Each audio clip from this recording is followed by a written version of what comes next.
you oftentimes hear this goofy ass fucking narrative that when I got them the clothes, I didn't understand why, but they preferred wearing clothes from the dress up bin. I laughed this off as peculiar, not understanding what they were trying to tell me. You often hear that narrative where it's like, well, if they start dressing up, wearing dresses and shit, then that's them subliminally saying, "Oh, I want to be a girl because I wear these clothes." And it's like then when my children were 6 and 7, I started dating someone who was non-binary and used they/them pronouns. And this was my first introduction to this, as well as my children's. Partner patiently explained the concept to my children, saying they were neither a girl nor a boy, but somewhere in between and a little of both. Now, if somebody ever said that shit to my children, if somebody was to ever say that with the intent of them soaking up that information and you to any measure, you have to leave. You got to go. We will never speak again. Do not ever, like, you do not have permission to teach my children anything that I don't. If I wanted to teach my children that you could drink concrete through a straw, if I wanted to teach my kids that, they're my kids. I will teach them what I want. You do not, just because you're a friend of me or we tight or whatever, does not mean you can put messages in my kids' heads. You have lost your fucking mind, like, entirely. The fuck? You know?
All right, so I think I've come up with a new opening segment.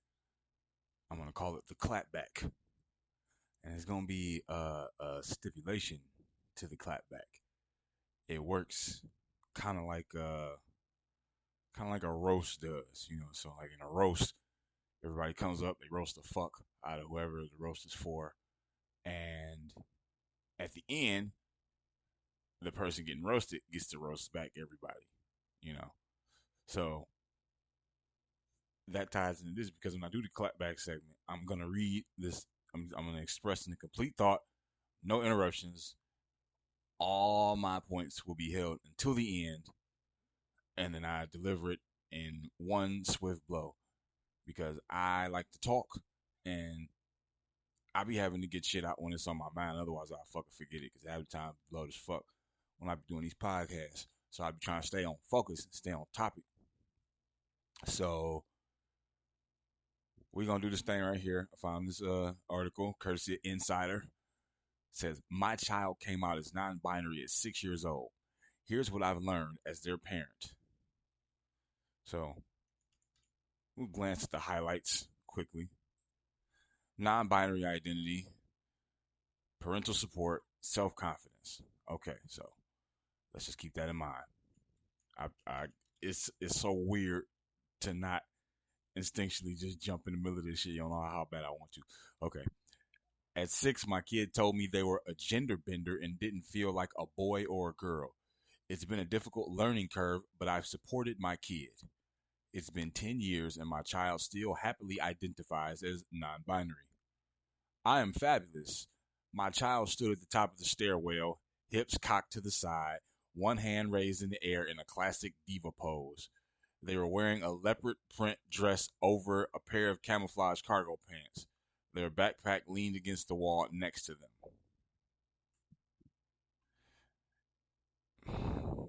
It had been a few weeks since I had taken them shopping, watching their eyes light up as they touched dresses and skirts, asking, "For me? Is this for me?" At first, I let my kid wear these new clothes only at home.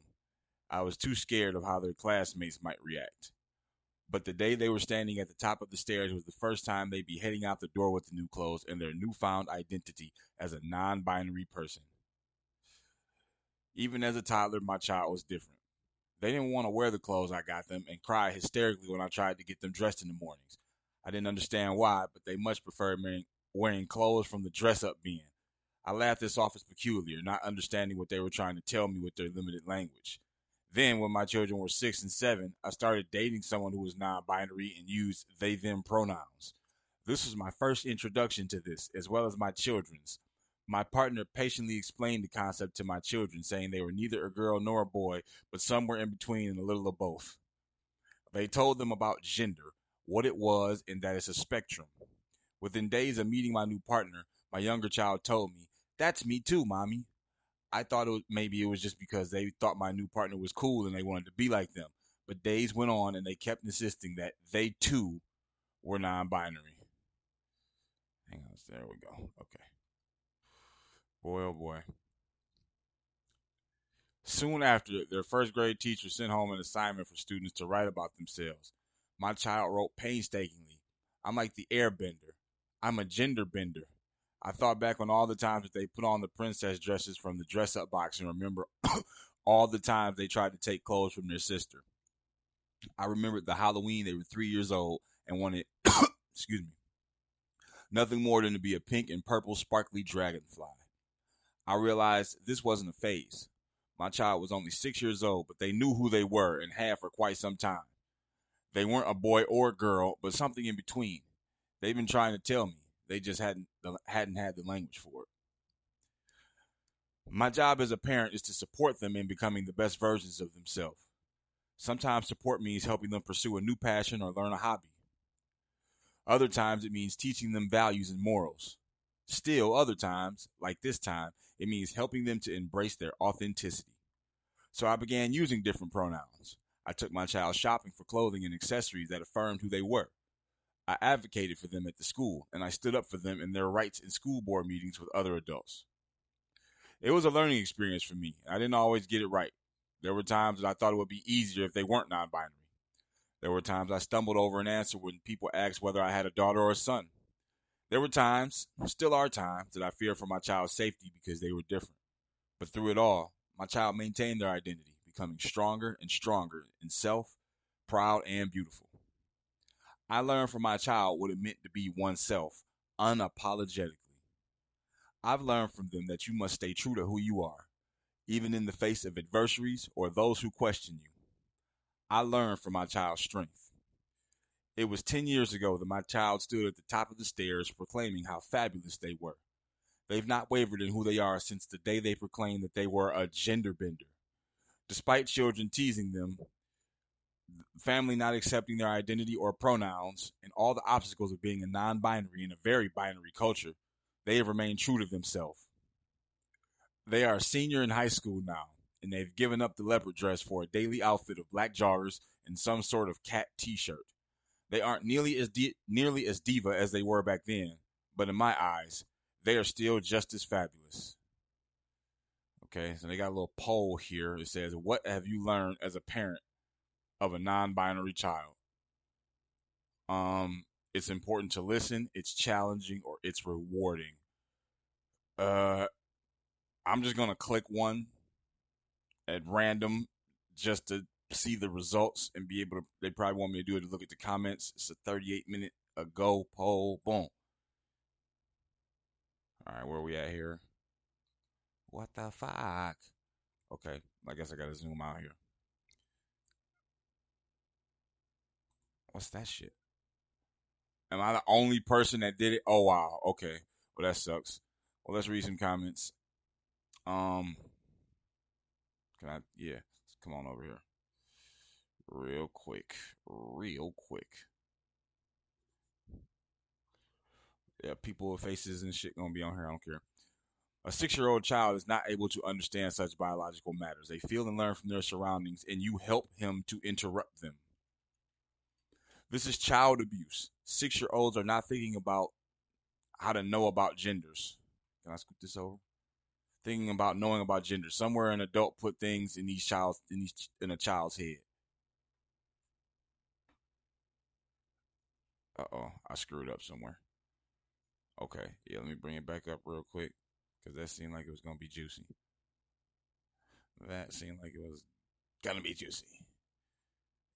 All the way at the bottom, see all 345 comments. All right, can I? There we go. Now it's cooperative. I gotta do it like that. There we go. Okay. Let's get it back up. All right, so I got some new comments. The mom's partner is a woman. Maybe it's the home environment that is driving this. Les Garber, how many times must it be resaid? K's don't have the wherewithal to know what they are saying. I guess K's is kids, and they glum on to what they are told about themselves by grown-ups and other K's. The parents are abusing these K's. Yeah, so I'm assuming K's is kids. Classic example of grooming. Shame. A failure of a parent. It's stupid. If God wanted us to be that way, it would be in His Word. We'll read a few more. Lorraine Clark. What happened to free to be me and letting children ignore artificial gender roles? This parent has completely succumbed to sex role stereotypes, and she's forcing them on her kid just like some kind of backwards Taliban. Wow. The best teachers and parents are the ones who show you where to look but don't tell you what to see. I agree with that. And 6-year-olds haven't gone through puberty and have no idea about what they are. It's insanity to say otherwise. So we can see the consensus in the fucking comments. Now to clap back at this ridiculous fucking stupid shit. Like I played ball, so now it's time to take the ball. Like it's my turn. I scored. We playing winners. Time to take the ball out. So even as a child, even as a toddler, my child was different. So you oftentimes hear this goofy ass fucking narrative that when I got them the clothes, I didn't understand why, but they preferred wearing clothes from the dress up being. I laughed this off as peculiar, not understanding what they were trying to tell me. You often hear that narrative where it's like, well, if they start dressing up, wearing dresses and shit, then that's them subliminally saying, "Oh, I want to be a girl because I wear these clothes." And it's like then when my children were 6 and 7, I started dating someone who was non-binary and used they/them pronouns. And this was my first introduction to this, as well as my children's partner patiently explained the concept to my children, saying they were neither a girl nor a boy, but somewhere in between and a little of both. Now, if somebody ever said that shit to my children, if somebody was to ever say that with the intent of them soaking up that information and you to any measure, you have to leave. You got to go. We will never speak again. Do not ever, like, you do not have permission to teach my children anything that I don't. If I wanted to teach my children that you could drink concrete through a straw, if I wanted to teach my kids that they're my kids, I will teach them what I want. You do not, just because you're a friend of me or we tight or whatever, does not mean you can put messages in my kids' heads. You have lost your fucking mind, like, entirely. The fuck? You know? So as soon as somebody would be coming around talking about it's a gender and it's a spectrum, talking that shit to my kids, like, in front of me, like, that's audacious. Like, how dare you? The fuck is you going through talking this shit to my kids? You want your ass beat? Like, seriously. You can't fucking do that. Talking about even as a toddler, my child was different. They didn't want to wear the clothes. What the fuck? You do not give children them kind of options. That's how you breed entitled, whiny little bastards who think the world revolves around them. And these are the type of people that we tend to fucking hate. They're annoying and incessant and interminable. They're loud and oftentimes successful in their manipulative tactics to do stupid shit. Like go to school dressed up as a cat or be walking around the house prancing with their hands on their hips and shit talking about I'm a girl. And then if a dad see that and he fucking snatch the kid up and try to discipline that shit out of him, then he's like wrong for that because they're just being who they are. Who they are. That's who they are. Motherfucker, you don't know who you are at that age. You can't understand the concept of who you are. It take a lot more discovery than putting on a fucking dress, bro. Talking about who they were. And then even through this shit, they was using the pronouns like, where was this shit? Oh shit. Scroll back up. Find this goofy shit. They was using where was it at? All the times that they put on the princess dresses. Now they tried to take clothes from their sister. I remember the Halloween, they were 3 years old and wanted nothing more to be a pink and a purple dragonfly. But they know who they were and have for quite some time. They weren't a boy or a girl, but they've been trying to tell me. They just hadn't had the language for it. Like, the pronoun use is heavy. It was one sentence I started laughing because they said that shit so much. Where was it? Yep, here we go. I think it's right here. I've learned from them that you must stay true to who you are, even in the face of adverse adversaries or those who question you. I learned from my child's strength. It was 10 years ago, my child, famous, blah, blah, stood at the top of the stairs, how fabulous they were. They've not wavered in who they are since the day they proclaimed that they were a gender bender. Despite children teasing them, family not accepting their identity or pronouns, and all the obstacles of being a non-binary in a very binary culture, they have remained true to themselves. They are a senior in high school now, and they've given up the leotard dress for a daily outfit of black joggers and some sort of cat t-shirt. So what, they wearing the same clothes every day? That's nasty as fuck.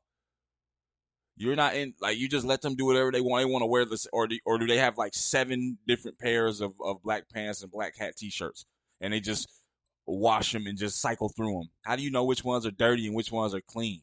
Why do you want to wear the same thing every day?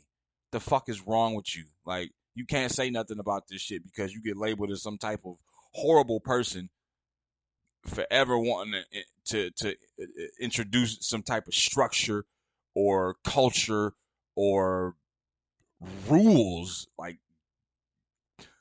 a controlled environment, not some willy-nilly ass shit where you just wake up and he eats what he want to eat because he knows who he is better than I do. I can only know things that are me. Fucking imbeciles. This shit is imbecilism. That's what this is. What else is on here? Oh yeah, they're still just as fabulous. That's it. Thank God, man. Yeah, this is that shit where they just be taking little boys and they raise them as girls. And then by the time they get into the world and realize how fucked up you've made them, they want to kill themselves. But yet they say it requires letting them go into women's bathrooms and fucking, hand out tampons or appropriate femininity and womanhood. Like, they can do all that shit. That's cool. It's not mental health. That's just them being themselves. I have a non-binary child. You stupid as fuck. This doesn't make any sense. You poisoned that child, and this just needs to stop. It needs to stop, and that's my clapback.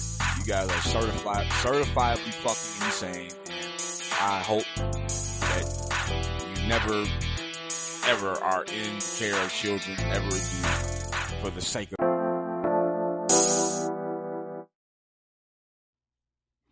All right, what's next? What we got here? Courtesy of the Western Journal. Well-funded Democrat trans candidate for open House seat resoundingly rejected by Alabama voters.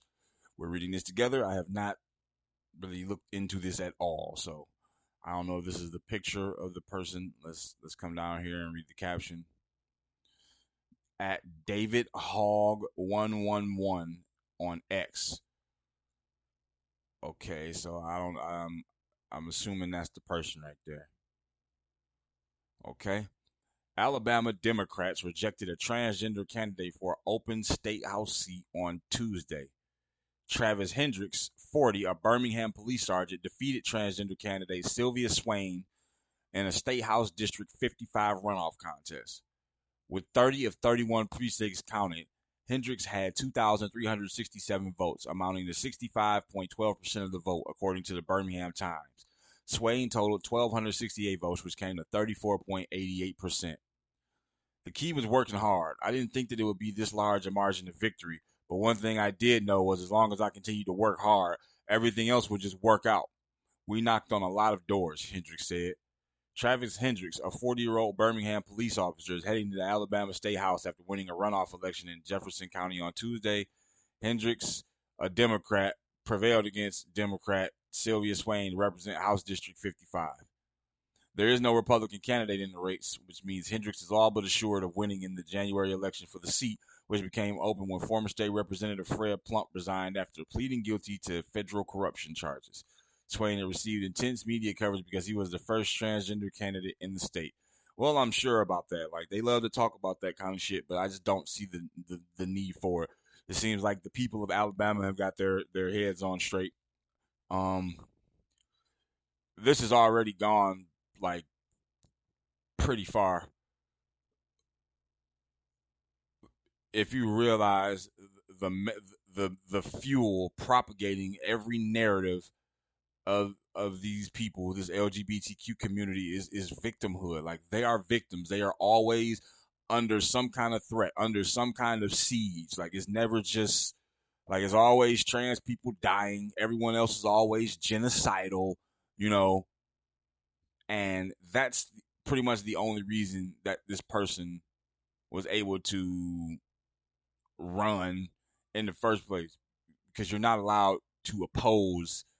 If you oppose them, like I said, you gonna get hit with them rhetoric bombs. Like, they just gonna just start hitting you with oh, you transphobic, your ass is glycemic, your ass is aerodynamic, and fucking tube sectional.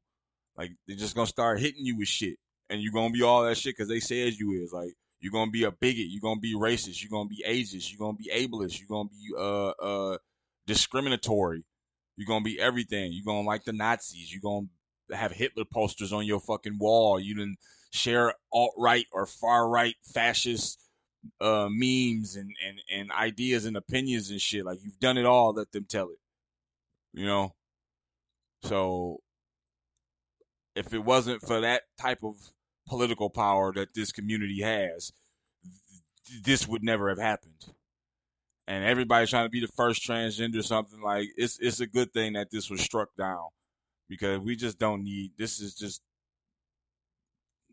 idiocy, nonsense, it's gobbledygook, and we just don't need it right now. Like, it's shit, man, this ain't even on the radar for real.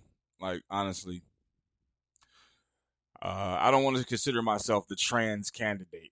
Now, what the fuck does that mean? You don't want to consider yourself the trans candidate, but that's what you are, right? Swain had told AI.com during the campaign, but I do recognize the historical element of my campaign and my candidacy.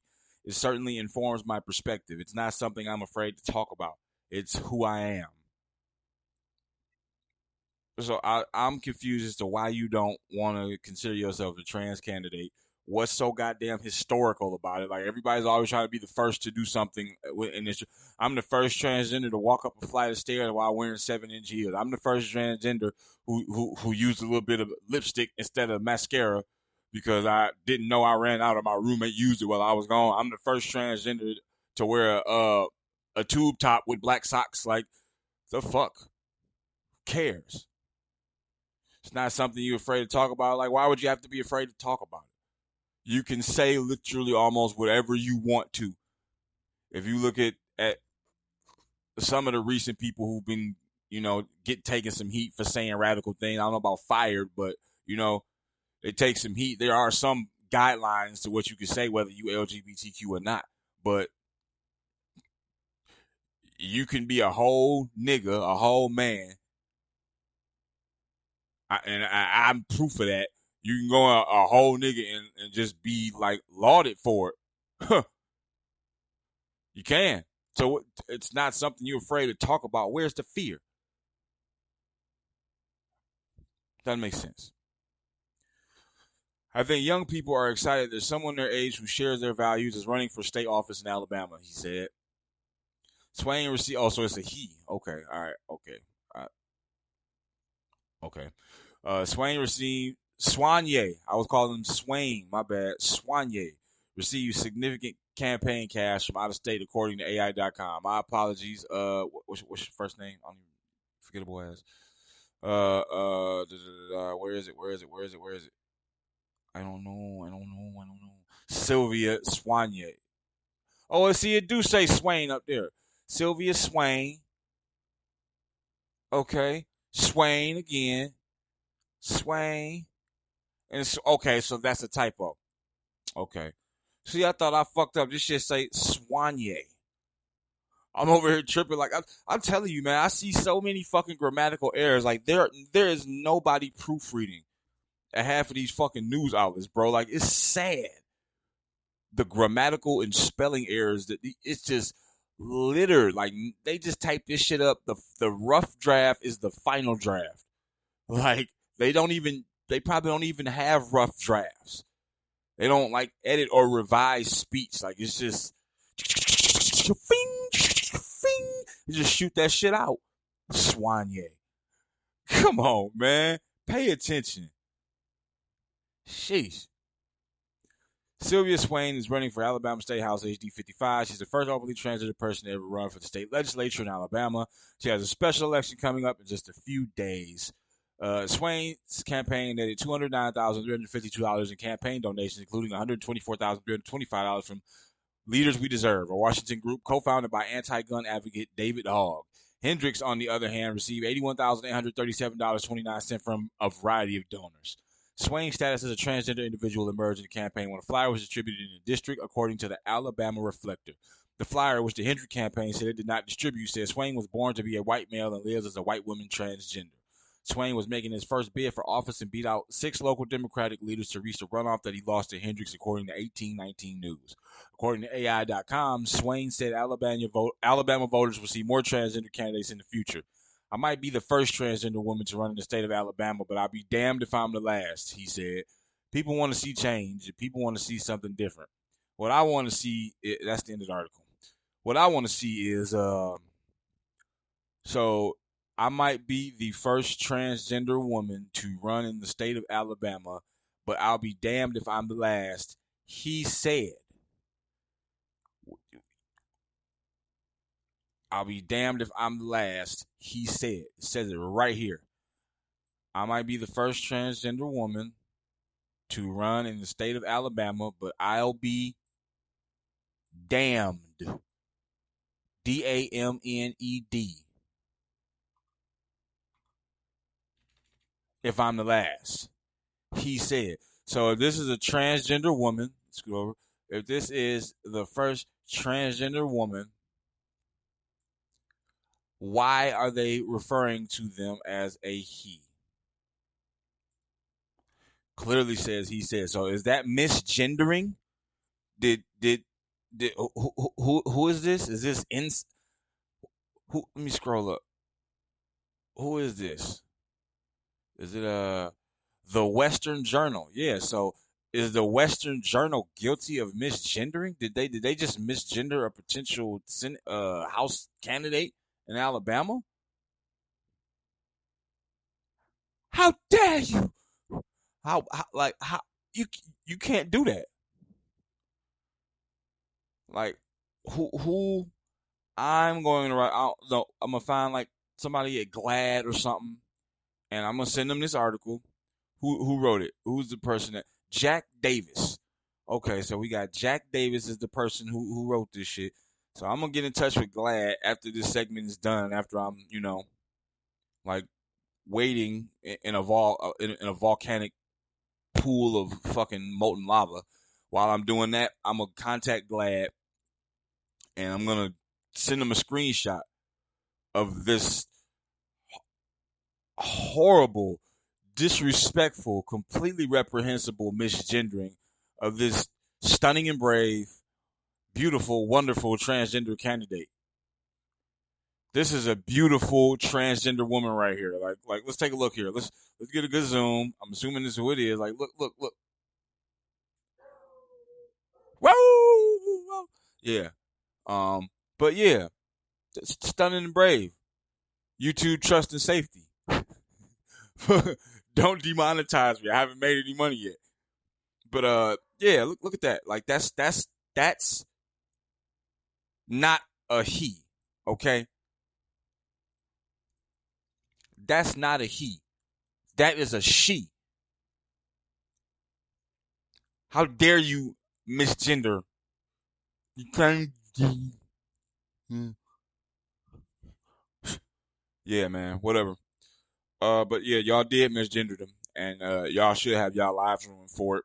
Also, on a serious note, because that's that's the rules you guys made. Like, you know, that's the rules you guys made. Like, I've seen videos of people getting shouted down in public for refusing to comply with the gender, and he said multiple times in this article referencing this person here.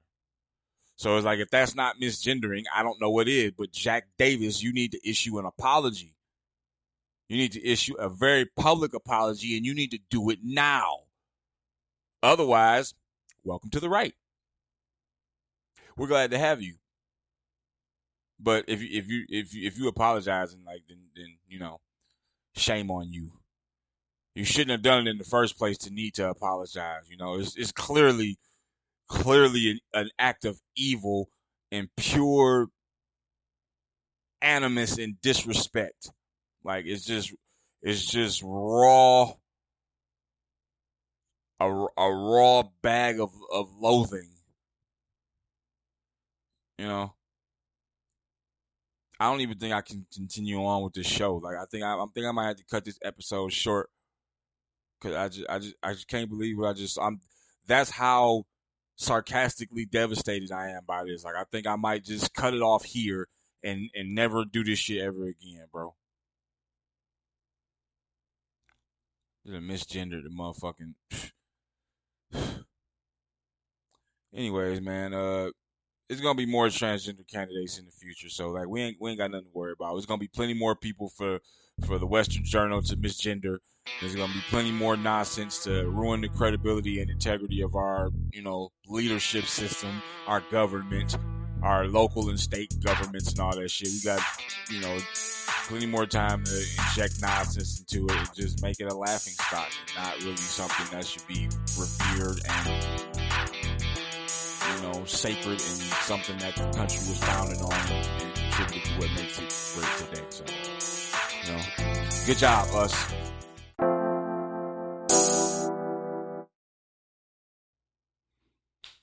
Okay, let's keep this thing moving, baby.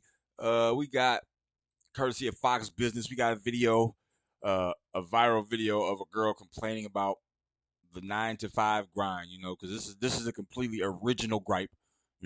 I think I can count on one hand how many people I've heard complain about the 9 to 5 grind. So this is a completely original issue in life today, and this girl's unique and refreshing perspective on that made her go viral on TikTok. And Fox Business decided to pick it up, courtesy of Making Money with Charles Payne. So let's look at this shit here. Let's do that.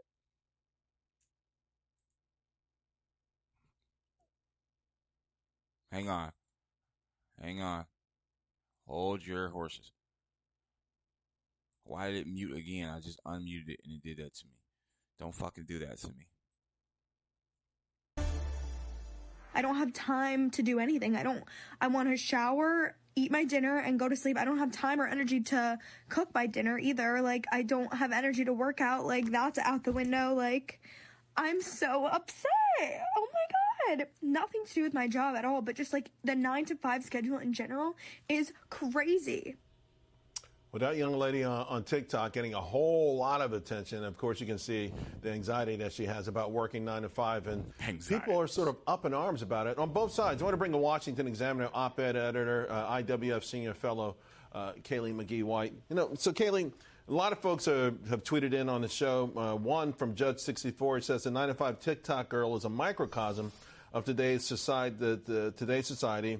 I worked 3 jobs to pay off my student loans. Now my taxes are used to pay them off. I work 60-plus hours a week. Now people want to work 4 days and get paid for 5. Few want to work hard and earn it. What do you think? Yeah, and Gen Z discovering the real world, it never gets old. And I say this as someone who is Gen Z, and they're shocked at the idea that you actually have to work a full-time job in order to make money. And that is the thing. And I sympathize to a certain extent. No one likes working long hours. Everyone wants more flexibility. But the single best way to get more flexibility is, especially when you're early on in your career, and I assume that she's probably only a couple years younger than I am, so this is her first, maybe her second job. Right. The best way is to buckle down, work hard, and achieve what you want. Success isn't handed to you. And yet that's exactly what my generation assumes. Is that, what's the genesis of that, though? The participation trophy, throwing grades out the window? I mean, where did this come from? Because it's a very powerful force. I think it's certainly those things. And I also think that the pandemic had a distinct effect on Gen Z. I call them the COVID kids, right? Where the last couple of years of either high school or even college was all spent remote. And so this has been especially impacted offices where kids who are graduating from colleges just expect that they're going to be handed remote jobs because that's what they got used to for 2 to 3 years. Right. It's interesting. A couple of weeks ago, we did this show.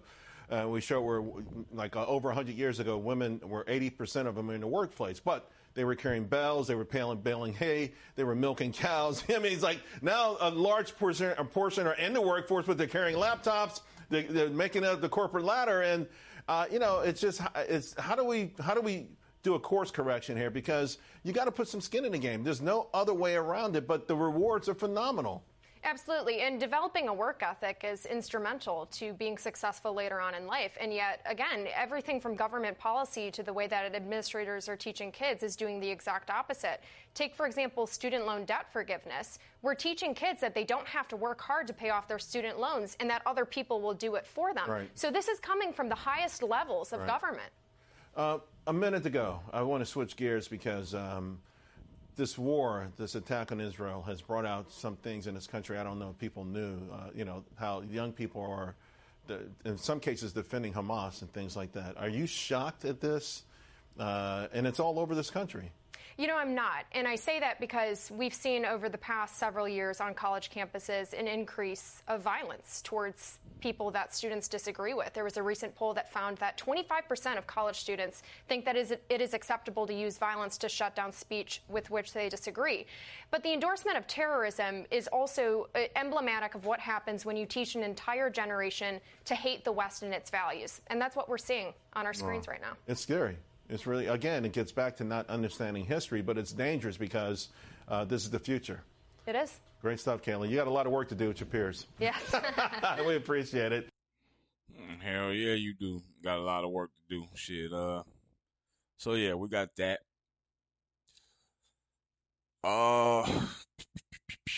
Yeah, as far as her whining and shit, I'll just say how my work week goes. This past week, I worked 6 days. I'm scheduled 40 hours a week. I worked 4 10-hour days. I picked up an 11-hour shift and another 6-hour shift on top of that. So, I might have left early for a total of maybe 4 or 5 of those hours. So I worked about 50. I've been working about 50 hours a week, 47 to 50 hours a week. So my day is on Sunday. I wake up at 5:30, I take a shower, I get dressed, I listen to some music, or I drink a cup of coffee, listen to some music, warm up, get energized, maybe make some breakfast. I write out some affirmations, smoke a blunt if I got one, and by 6:30, I'm out the door. 6:25, I'm out the door at the bus stop by 6:30, picked up on the bus by 6:37, at work. Or off the bus and at work by between 6:50 and 6:55. Between 7 o'clock and 7:15, I do a full body stretch from my toes to my knees to my lower back to my arms to my neck to my mind. Breathe and relax everything. Smoke again, maybe sometimes. By 7:25, I'm clocked in, and by 7:30, I'm working on my feet, walking. So I work from 7:30 to about 5:30 to 6 p.m. So that's Sunday through Wednesday. And I've been picking up shifts. I picked up 2 shifts last week. So average about 5 days, 15 hours a day. So I get out of work at 6, let's just say 6, get home by like, or I stop at the grocery store, pick up something to eat for dinner, get home at like 7, get dinner started, roll a blunt while dinner's going. So about like 7:30, 7:45ish, I eat from like 8 to 10. That's my time to do this. That's my time to, catch up on anything I missed throughout the week or whatever. I've already got my clothes laid out for the week. Like I got to go actually put them in the dryer in a minute. But like all my outfits, from the socks to the underclothes, everything, all planned out in advance. That's there. So I spend my time like looking up stuff, researching, editing, doing all that. No later than 10:30 am I in the bed. And then I wake up the next morning at 5:30 and do it again. And then wake up the next morning at 5:30 and do it again. Wake up the next morning at 5:30, do it again. And Thursday and Friday is kind of flex days. So, yeah, not a lot of time in there. That's how it is. If you're going to work the 9 to 5, that's how it is. And you got a lot of motherfuckers. It's like these what you call them, Gen Zs or whatever the fuck. These youngsters, these just 10 years or so younger than me. These motherfuckers, they want to abolish the 9 to 5. They want like 3.5 day work day, like the 4.5 hour work. I mean, the 4.5 day work week. I could get behind, because that's pretty much an extension of what I'm doing. I'm working 4 days, but you add 2 hours on to every day. So it's like two times 4 is 8, and that cancels out a whole day of the week. So that works. That 4.5 day is like the most I would cut it. Anything less than that is just nonsense. It's nonsense. It's laziness. It's entitlement. They want to abolish 9 to 5. Okay, let's abolish it. Then what? What do you put in place of that? These motherfuckers want to love to run around and talk about what the fuck we need to get rid of, what we need to stop doing, who's wrong for this, who's wrong. Okay, what are you gonna put in place of it? This happens in relationships a lot too. Like, motherfuckers love to point the finger. They want to tell you everything you did, everything you said, everywhere you went, everything you touched, everything you bought, everything you saw. But it's like, okay, so what do we do to fix it? I'm happy to see that your ass is capable of identifying problems, but are you capable of solving them? What's the point of running around bitching all the fucking time about some shit you ain't gonna do nothing about? Who gives a goddamn? Shut up. Please, shut the hell up. If you're not gonna do shit about it. We all can identify problems. We know what the fuck happens around us in our whereabouts that make us want to not do things, not be engaged, not be around it. Like, throw that shit off to the side. We get that. Most people are pretty good at identifying problems. It's a real distinct human ability, because you need to be able to identify problems in order to find the solutions that align with your quality of life. That's what you want, right? You don't want to be stumped and unable to achieve shit all the fucking time. That'd be absurd. So that's why I'm at that age, and I got the work ethic now. Like, I'm actually starting to fall in love with my routine. I love my routines. I feel great. I have so much more energy. I'm so much more focused. When my room starts getting messy and things start, I start getting a little too comfortable, those all serve as reminders. I need to like get back to it. Don't stay humble. Don't become not humble yet. Like, still be humble now. Be grateful. And stay attached to these habits, because it feels great. It feels good. It feels good for me to go to work. It feels good for me to know that my job is making a difference. It's impacting people, that could be all over the place. I never know how many. If that's in the way I see it, I've helped tens of thousands of people already where I work. I like what I do. And it's easy over time to take shit like that for granted. Like, I don't want to become a person that takes shit like that for granted, because it's an amazing thing. Like, part of my routine, like when I walk through the turnstile to get in work, I take a knee, I point up at the sky, and I'm gratitude. Like, I'm happy to be here. I'm happy to still be able to walk into this bitch. I'm happy to still be here. I'm happy to have got here on time. I'm happy my attendance. I've only missed one day, and that was because they sent a text message out at night and I misunderstood it. My attendance is like 98%. I show up, I work, you know, and it feel good. Like, it feels good to do work.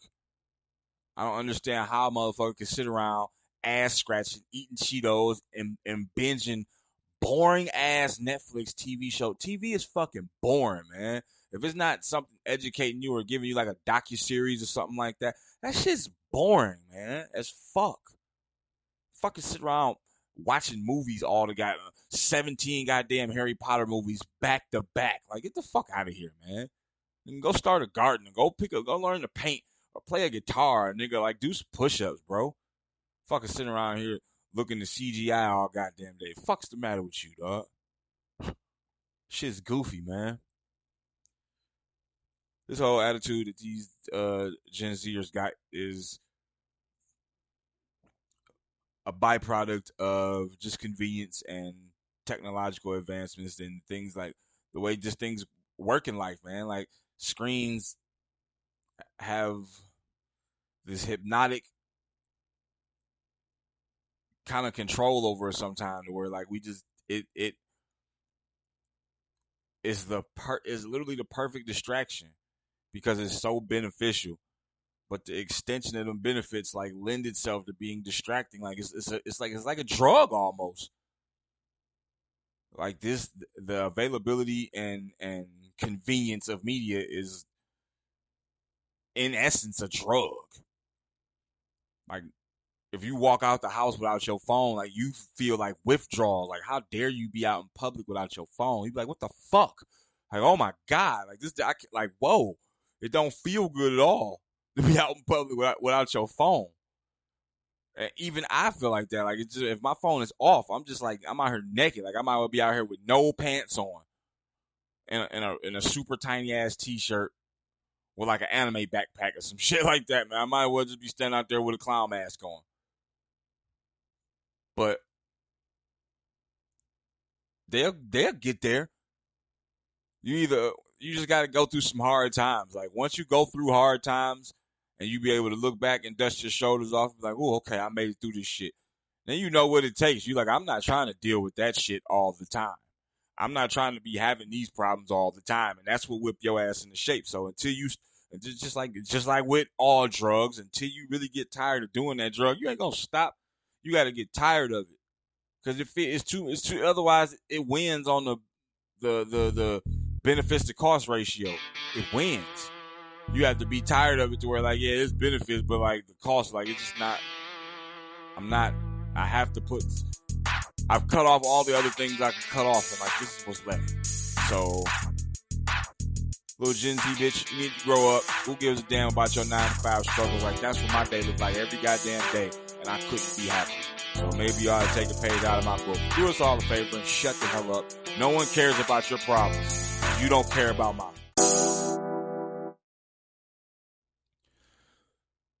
Alrighty, guys. Grab your popcorn. This is going to take a while. So, got an article here, courtesy of the Daily Wire. It's relevant to a moderately big deal of a topic. So, what I got for you here, this clip says, this article reads, Derek Chauvin attorney talks U.S. Supreme Court appeal. Every juror had a stake in the outcome of the trial. No juror would want to see their communities burned again in riots. All right, so I'm pretty sure we're all familiar with that face. That man is Derek Chauvin.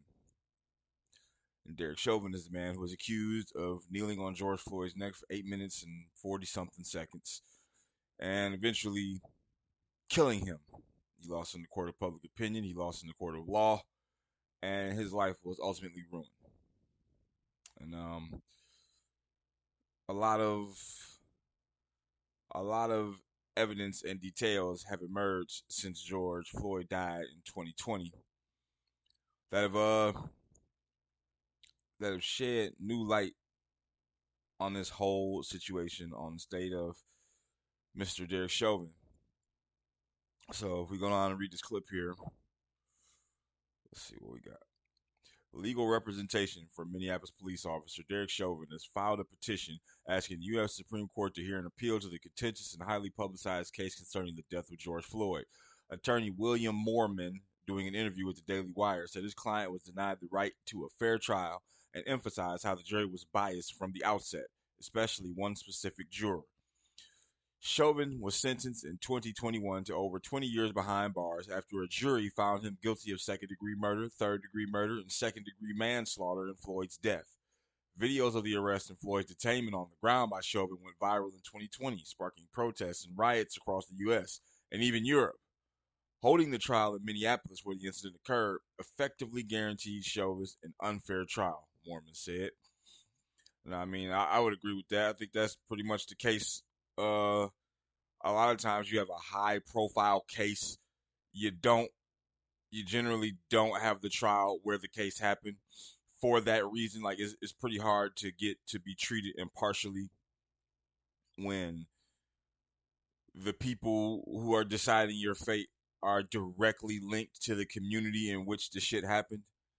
You know, generally that trial would happen somewhere else.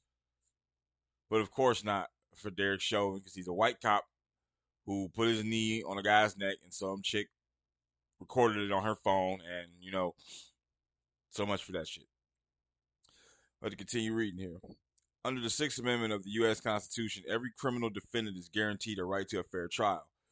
And part of that fair trial right is to not be tried in a location where the jurors have either been exposed to extensive pretrial publicity or there has been such community outrage and the like that the jurors, before they were even impaneled before the trial, would have concluded the defendants guilty or would have been pressured into rendering a guilty verdict. Shit. All that shit popping up. But yeah. Let's read that again. Because, I mean, whether you like Derek Chauvin or not, this definitely happened to him.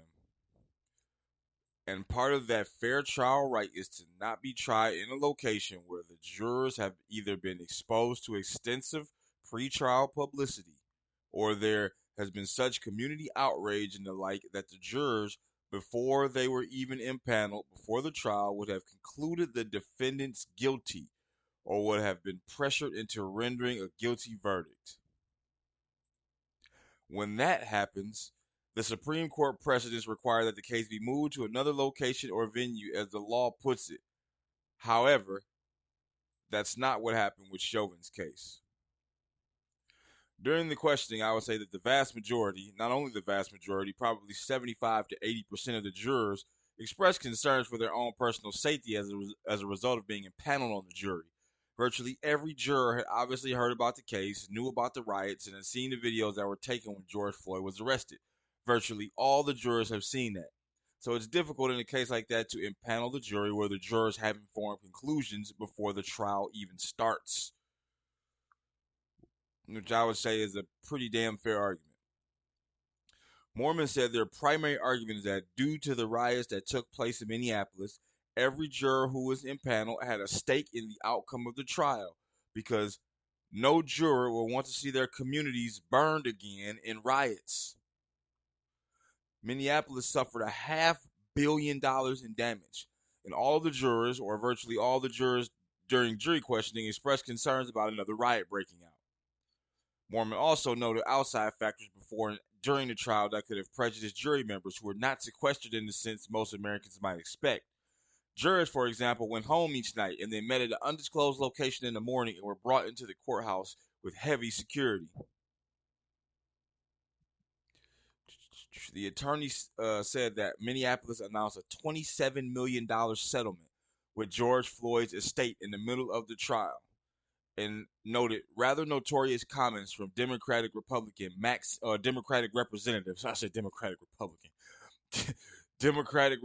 Maxine Waters.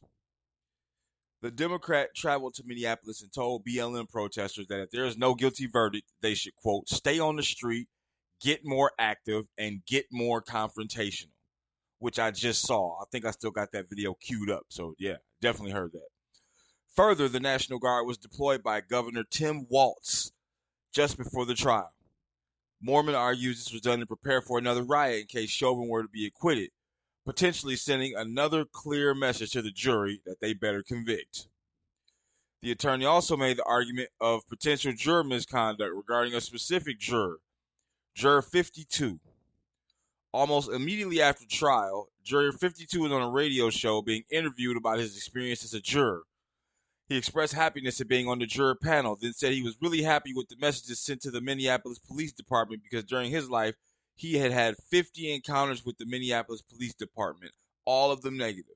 And in one of them, he had a gun pulled on him. Now again, he filled out a juror questionnaire prior to trial saying, to the best of my recollection, he was at least neutral on the Minneapolis Police Department. And then the other thing that's even more disturbing is that video evidence was found on the internet of Jury 52 participated in a Get Off Our Necks BLM rally in Washington, D.C. in August of 2020. So again, he answered questions prior to trial saying he had not been at any protest. Now listen to that shit. So you got a juror on the trial who lied and said he was impartial. All these jurors get processed, and you got preemptive, what's it called? I think it's called a peremptory exclusion or something like that. And as you're going down the list of jurors, both the prosecution and the defense get like 11 peremptory exclusions to strike off jurors that they just don't want. Like anybody that's picked, you could just kick them out. Like boom, no, skip next. I want the next one. Fuck that. This is a bad one. We just strike them out, no questions asked, and that's that. That's how juries work. I read that in The Runaway Jury, which is a John Grisham novel, and I believe it's fact. So if I'm wrong, blame John Grisham. Anyway, they ask you all kind of pretrial questions to try to narrow down and pick the most impartial jury. And of course, both the prosecution and the defense are trying to pick a jury that they want. They want a jury, the prosecution wants a jury that's going to convict. The defense wants a jury that's going to quit. So he lied about this. I'm pretty sure this is criminal. I'm pretty sure you cannot go to jury duty. That's under oath. You can't go in there and lie about this shit. So, the evidence is piling up. That whole case was a sham. A complete fucking sham. From the get-go, from the fucking jury selection. Derek Chauvin never had a chance. But we're going to talk a lot about this shit. This is going to be a long segment, so we get back to this. Mormon said this case should be taken up by the U.S. Supreme Court, especially because of what he sees as the nationwide implications of the trial's outcome. All over the country, police departments in the inner cities are having difficulty hiring police officers, and there's a debate out there as to why that's happening. But two of the primary reasons that are being articulated as to why it's happening is, number one, as a result of the trials up here in Minneapolis, and particularly Mr. Chauvin's case. If a police officer gets caught up in an ambiguous situation with a suspect, trying to arrest a suspect who's resisting arrest, and something happens where the suspect dies, police officers are concerned that they're not going to be charged with second-degree murder and looking at a 20 to 40-year sentence for that, which is essentially a life sentence. Police officers are extremely concerned about that, and that's why you've had numerous officers around the country who have retired, and why inner-city police departments are having trouble hiring new officers. The U.S. Supreme Court only hears about 100 appeals of the 7,000 or so cases it's asked to review annually. But if the court agrees to review the case and agrees Chauvin did not get a fair trial, the former officer would get a new trial. There is also a federal civil rights conviction against Chauvin, for which he is serving over 20 years concurrently with this state sentence. Challenging this sentence will be a separate legal action following a potential acquittal from a new trial. All right, so there's that. So, Derek Chauvin was fucked from Jump Street, from that cell phone footage that they got of his ass. Even if I'm pretty sure, I think I got it up here. If you go to Google and you type in George Floyd footage or something to that effect, let me just type in. I got it right here. Pull it up. I'm gonna type in Derek Chauvin. Just type in Derek Chauvin. Here are the search results that come up for him. That knee, this one image right here, that knee, and his mugshot. Now, I regret to say that when this happened, I was woke. So I was happy to hear that he had got arrested. I feel like he got what he deserved. But at this point, I recant that shit completely. I hope he gets a retrial, because he certainly deserves one. Because this image here is the one you routinely see. Yeah, we're going to blow that up. This is the image you see here of Derek Chauvin with his hand on his thigh and the knee on the neck, allegedly. They said his knee was on the neck the entire time. So now let's shift away from this. I've got something from the CBC. That was it, CBC, yeah. So I got something from CBC here. Body camera footage gives fuller picture of George Floyd's killing. We're gonna watch this video and just look at how George Floyd is described in this video right here. Let's play it. It's a personal issue for me because the people they're killing look like me, and it could happen to me any day. It's scary that people have to be afraid for their lives. George Floyd's killing by Minneapolis police continues to reverberate across the United States and around the world. We have seen protest, debate about the role of police, and growing recognition of systemic anti-black racism. Now, by order of a Minneapolis judge, police body cam footage of Floyd's tragic final moments is now out there for the world to see, as are the actions of the 4 officers charged in his death. Their first trial expected to begin this coming March. Now, the footage gives us a fuller picture of what happened on May 25th in Minneapolis when police first approached Floyd. Stephen D'Souza takes us through it, and we need to warn you, the language is graphic and the video incredibly difficult to watch. Let me see your hands. From the moment Officer Thomas Lane approached George Floyd to when he draws his gun, less than 15 seconds. Both hands. Do nothing. Put your fucking hands up right now. The 2 new videos are half an hour each. They show Floyd's difficult final moments from the perspective of Officer Lane and Officer Alexander. Pause. Okay, so we see that there. Put your hands on the wheel. I ain't do nothing, officer. I ain't do nothing. I ain't do nothing. All that back talking and shit. Just put your hands on the wheel, bro. Like, if you put your hands on the wheel and you still get a gun drawn on you, maybe he shouldn't have drawn the gun so fast, but you walking up on a car, what officers are going to say is, I don't know what's in that fucking car. I don't know if he's got a weapon, so I'm protecting myself. You're not going to get away from that. So put your hands on the fucking wheel. Shut up. All that talking, all that shit. Like, they're here to investigate. If you haven't done anything wrong, let them investigate. Kung.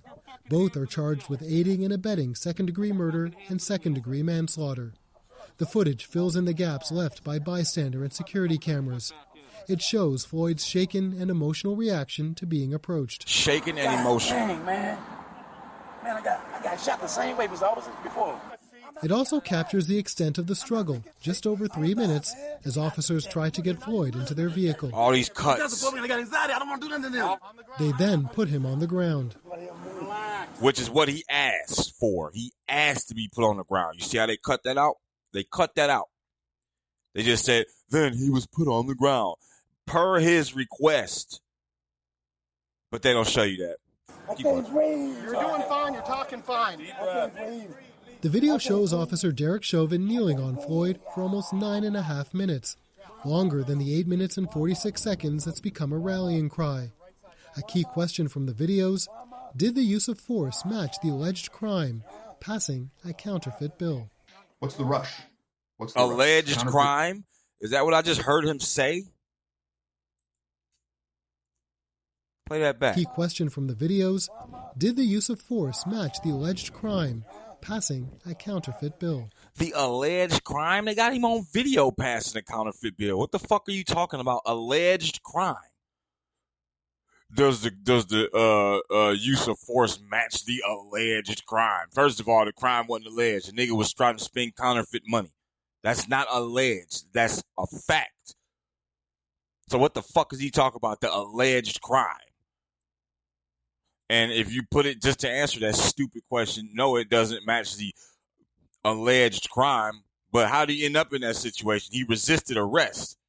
Also not an alleged crime. That's exactly what the fuck the footage shows.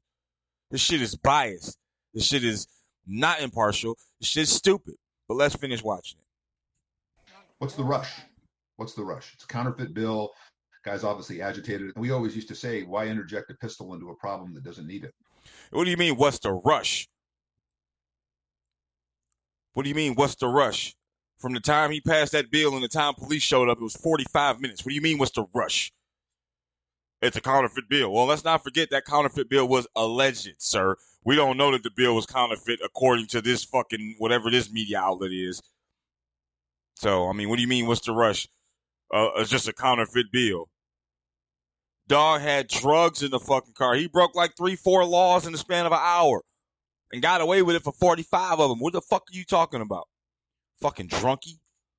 But as is often argued in court, what's in the officer's mind is key. You know, an officer's use of force depends on what they knew and what they personally perceived at the time. A lot of police officers believe that if someone is talking, then they can breathe. The family says the video proves what they already know. Which is generally true. We just think the entire system was responsible for the death of George Floyd. Okay, explain that. You think the entire system was responsible for the death of George Floyd. So you mean the entire criminal justice system killed George Floyd. That's what you're saying. But the entire Justice Department is responsible for the death of George Floyd. So it had nothing to do with him resisting arrest. It had nothing to do with the lethal dose of fentanyl and methamphetamine and the chewed up pills found in the back of the police car. It had nothing to do with that. It was just the fact that the justice system wanted George Floyd dead. Yeah. No, that makes complete sense. I honestly couldn't see it any other way. Like if George Floyd was to have died any other way, I would have not like no, that's that justice system catching up with him. Yup. That damn justice system just wouldn't leave him alone. Fuck out of here, bro. This is that woke bullshit, problematically Afrocentric narrative, that rhetoric that they run. The entire justice system is responsible for his death? That doesn't even fucking make sense. That's all race hustling rhetoric. And it's so irritating to hear, man. Look at this brainwashed chicken nugget head ass motherfucker. The entire justice system is responsible for the death of George Floyd. Cut the bullshit, homie. Shut that up. But experts say people will see what they want in the video. Oh, people will see what they want in the video. So they say shit like that. Oh, well, you'll see what you want because you're not seeing it how I see it. So you'll see what you want to see. Now, people ain't seeing what they want. They seeing what the fuck happened. It's about people, experts say people will see what they want. Also, because experts said it, that's what it is, huh? It's just people seeing what they want, not people seeing what happened. So what's the point of even analyzing this shit? What's the point of even showing it if people just gonna see what they want? I'll look at this and see SpongeBob. It's fucking stupid. People's experience, their knowledge, their opinions, their biases always, lead them one way or the other when they're viewing the same type of an incident. Ultimately, the experts say it will be up to a court to decide. Stephen D'Souza, CBC News, New York. Okay. Well, there's that. So you hear the way they painted it. He was emotional when approached by the police, and he was emotional about being arrested. They put him on the ground, just leaving out, cutting that shit up heavily. They put so much spin on that shit. You could have dried a whole load of laundry with that shit. That's how much spin was on that shit, bro. It was a whole cycle for it. Here go another little tidbit. New video appears to show George Floyd on the ground with 3 officers. This is courtesy of CNBC. And one of them, CNBC. Let's pull this bullshit up. Look at this bullshit real quick.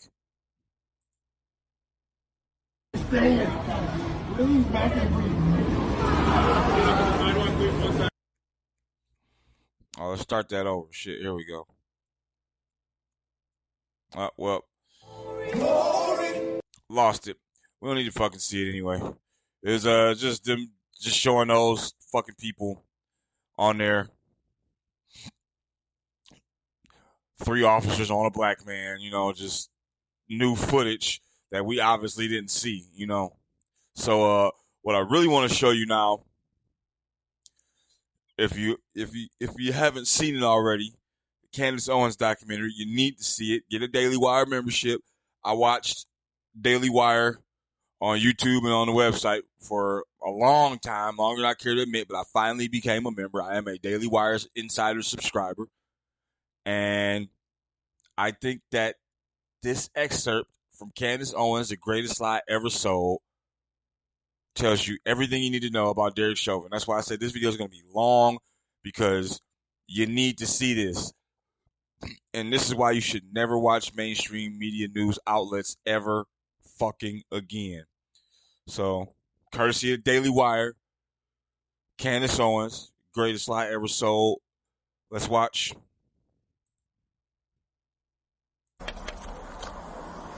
Damn, man. Stay in the car. Let me see your other hand. I'm sorry. Dr. Ron Martinelli, forensic criminologist and certified medical investigator and police practices expert. Let me just preface this. I have no dog in the fight here, all right? We classically get a lot of officer-involved shootings and in-custody deaths, but we take them from all sides. So my advocacy is for facts and evidence, not for people or entities. So if the officers are doing what they're supposed to be doing as they were trained to do it, I'm going to tell you. If they're not, I'm also going to tell you that. What was your assessment of the police behavior in seeing the full video and seeing how things played out? They make contact with Mr. Floyd, and that is totally appropriate because they're investigating a third person's report of criminality. Not moving. Put your hands behind your back then. I'm not going to do nothing. Stop resisting, man. Stand up. Please, man. Stand up. Why are you doing me like this? Stand up. Come on. We're trying to get out of the street here so you don't get hit by a car. So for the officers, what they have to do Where was all that footage? Begin an investigation to ask him probative questions, seeking more evidence to determine whether a crime has occurred. All right, what's your name? George. We're here because it sounds like you gave a fake bill to the individuals in there. Yeah. So once they put the handcuffs on Mr. Floyd should have known, albeit he's under the influence of drugs. Ouchie, man. Are you on something right now? No, nothing. Because you acting real erratic. Now, where the hell was all this footage? Like, look at it. They got my man sitting up against the wall and shit. They talking to him. They figured out. Where was all of this? I never seen any of this until I saw this documentary. Where was all of this shit, bro? For real. He must obey the officer's directions, orders, and commands. He cannot resist arrest. I hear you, but you are going to face this door right now. Listen up. Stop. I don't do anything, man. Please don't do that. Take a seat. I'm going in, Mr. Officer. I'm going in. No, you're not. And so when Mr. Floyd gets in a car and he claims that he's claustrophobic. Right. Claustrophobic is exactly what he said. I'm claustrophobic. Stand up. I'm claustrophobic. Stay under. I'm just claustrophobic. That's it. Now, what's the point of telling the police officer that you're claustrophobic as you're getting arrested? So what, they can go get like a giant bus to arrest you in so you have more space? So they can just go rent a gymnasium and put it on a flatbed and take it so you have all the space to get arrested? Arrest ain't designed to be comfortable, homeboy. You done fucked up. Arrest means your ass is coming with us. You're being detained. You're being taken. Your ass is being put somewhere. This motherfucker got all the treatment in the world. You talking about he's claustrophobic. Like, what difference does that make if you're getting arrested? All of this is resisting arrest. That's what that is. People say that type of shit to not get arrested. They don't want to get arrested. Motherfucker say, I'm allergic to handcuffs if it would get them out of an arrest. Like, the fuck? I think if I was an officer, I'd be saying, wait a minute, you showed up in a car. You wouldn't get in a car if you thought you were claustrophobic. The officers placed him in a position that's referred to as the maximum restraint position. In other words, he's prone, stomach down, on the ground. Ladies and gentlemen of the jury, good morning. We plan to prove to you, beyond a reasonable doubt, that Mr. Chauvin was anything other than innocent. On May 25th of 2020, Mr. Derek Chauvin used excessive and unreasonable force upon the body of Mr. George Floyd until the very breath, no, ladies and gentlemen, until the very life were squeezed out of him. The whole time. You would agree, Chief, that from the perspective of Miss Frazier's camera, it appears that Officer Chauvin's knee is on the neck of Mr. Floyd? Yes. Would you agree that from the perspective of Officer King's body camera, it appears that Officer Chauvin's knee was more on Mr. Floyd? Let's take a look at it. It appears that Officer Chauvin's knee is on the neck of Mr. Floyd. Yes. Would you agree that from the perspective of Officer King's body camera, it appears that Officer Chauvin's knee was more on Mr. Floyd's shoulder blade? Yes. They had to have the jury believe that it was a neck restraint, it was the knee on the neck, it was asphyxiation that killed George Floyd. However, there was a ton of evidence that George Floyd consumed a toxic, lethal cocktail of fentanyl and methamphetamine. Did it appear that Mr. Floyd said, "I ate too many drugs"? Yes, it did. Let's put it in perspective. 3 grains of fentanyl on the head of a lead pencil, enough to kill you, enough to kill me. And so they had to continuously inculcate the public to believe that Derek Chauvin intentionally, premeditatedly murdered George Floyd, and drugs had absolutely nothing to do with it. As Lindsay and the toxicologist presented that awful testimony. Do you recall describing the level of fentanyl as a fatal level of fentanyl? I recall describing it in other circumstances. It would be a fatal level, yes. In other circumstances? Like what? In other circumstances, this amount of fentanyl and methamphetamine would have been lethal? Like what? Like what other circumstance? Let's hear what he's got to say. Circumstances. Had Mr. Floyd been home alone in his locked residence with no evidence of trauma, and the only autopsy finding was that fentanyl level, then yes, I would certify his death as due to fentanyl toxicity. Oh, okay. So if he was at home alone, locked inside his residence. Yeah, okay. So if he was at home, locked inside his residence, prancing around naked, showing his ass out the front window to passerbys, yeah, then it would have been a fentanyl overdose. But since he wasn't at home, locked in his residence, he was outside of his home, unlocked. It couldn't have been drugs. Like, drugs can only kill you if you're in your home. You know that, right? We all know that. It's well understood, well documented that no human being in the history of the world has ever died from drugs outside of their home. It's a preposterous thought to even entertain. To think that a motherfucker gonna do drugs like outside of their home and live? What? That, bro, it's not even based in reality, man. Shit makes no sense. If you do drugs outside of the home, kiss your punk ass, worthless life goodbye, you piece of shit.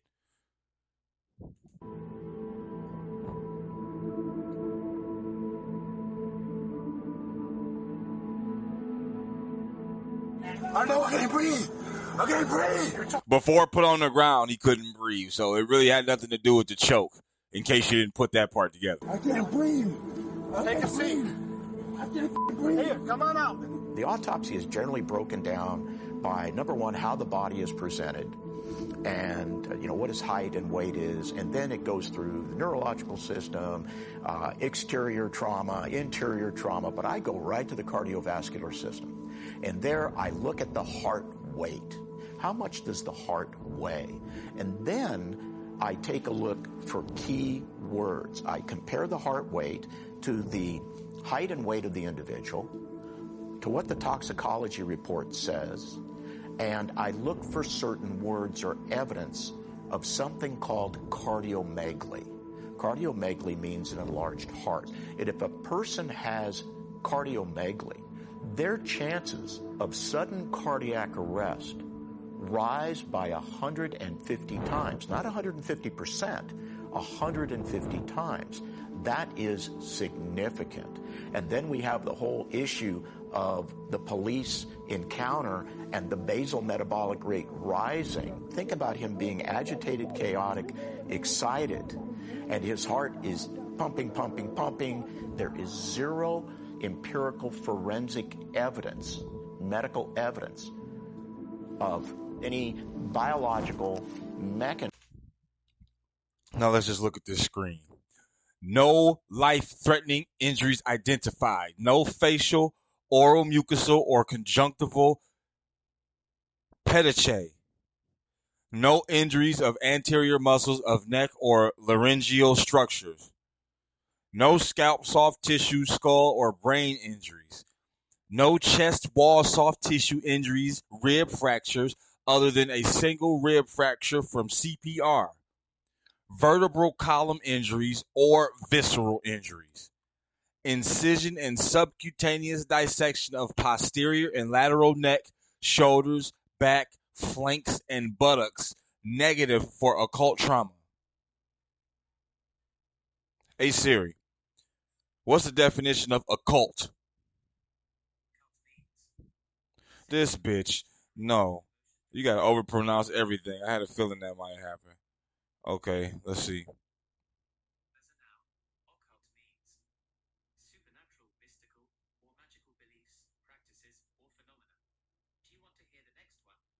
No.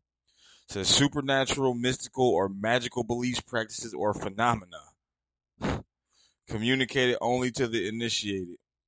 Not accompanied by readily discernible signs or symptoms. Yeah, okay. Medicine of a disease or problems. You're going to say, what the fuck? Not accompanied by readily discernible signs or symptoms. Okay, so there you go. So, basically, based on this autopsy, Derek Chauvin did not do anything life-threatening to George Floyd. Let's continue. Physiological mechanism that would have interfered with George Floyd's ability to get sufficient oxygenated blood up into the brain. There's zero evidence of that. There was another passenger in the vehicle, and that passenger was Mr. Floyd's drug dealer. However, he did not end up providing helpful testimony because of his own criminal liability. Okay, and why would you not answer those? I'm fearful of criminal charges going forward. I have open charges that's not settled yet of my personal stuff. So basically you are invoking your Fifth Amendment right against compelled self-incrimination? Yes, sir. Found a what? A partially chewed up pill. Forensic analysis of the pill revealed fentanyl and methamphetamine as well as George Floyd's DNA. Oh my God. There was some evidence that came out of chewed up pills that were found on the floor of the police car. It's very unclear to me why that evidence was not obtained earlier and presented to the jury. But I think if the jury had seen the entire picture, not only of Mr. Floyd's drug dependency, his multiple prior brushes with law enforcement, but his physical characteristics at the time of the incident and his ultimate death. Absent the interaction with the police, he could easily have died with the amount of drugs in his system with no knee on his neck or on his shoulder.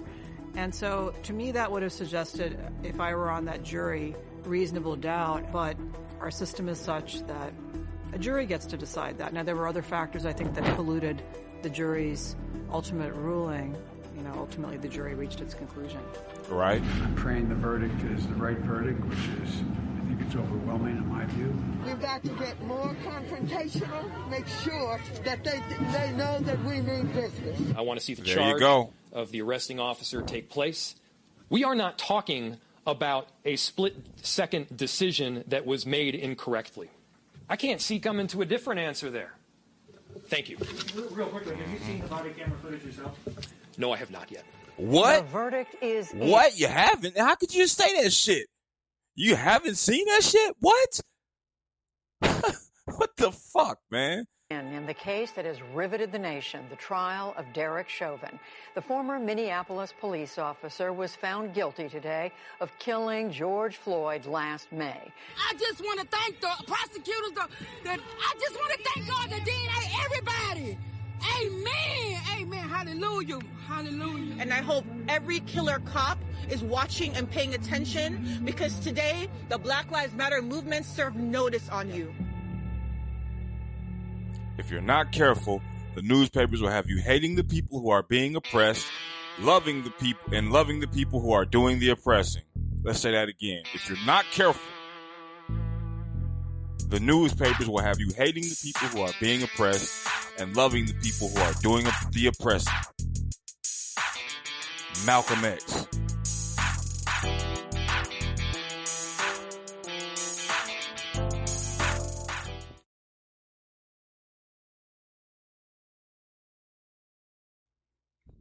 That's the show. Thanks for watching. Until next time, I will holler. Peace out, y'all. Stay safe. And if I say peace out again, hold me accountable.